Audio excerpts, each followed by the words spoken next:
Series को continue करते हुए will follow charter act of 1813।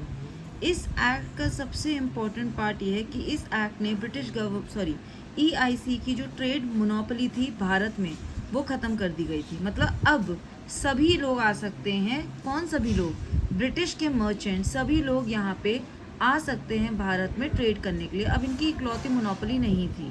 तो क्वेश्चन ये होगा कि ये जो मोनोपोली की हम बात कर रहे हैं, तो ये मोनोपोली किस एक्ट या किस माध्यम से उन्हें मिली थी? ठीक है, फिर इससे एक और चीज़, सबसे पहली चीज़ तो हमें यही पता होनी चाहिए कि यही थी।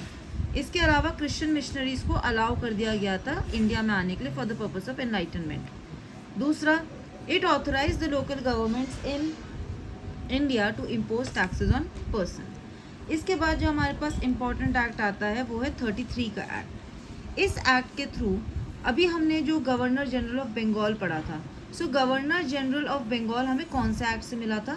1773 से। अब उसे गवर्नर जनरल ऑफ इंडिया बोल दिया था। और ये कौन थे? William Bentinck. तो ये गवर्नर जनरल ऑफ इंडिया क्या था? ये कोई बहुत बड़ी चीज़ थी? हाँ। अब जितनी भी लेजिस्लेटिव पावर्स थी वो इस इंसान के पास आ गई थी। तो बॉम्बे और मद्रास का क्या होगा? उनकी लेजिस्लेटिव पावर्स छीन ली गई थी। इसका मतलब अब ब्रिटिश इंडिया के लिए जो भी लॉ मेकिंग पावर है वो सिर्फ एक इंसान के पास है, और वो है William Bentinck, the first governor general of India. इसके बाद 1833 के उस थ्रू पहली बार एक open competition civil servant exams के लिए कोशिश की गई थी, पर कोर्ट ऑफ डायरेक्टर्स की अपोजिशन की वजह से वो नहीं हो पाया था।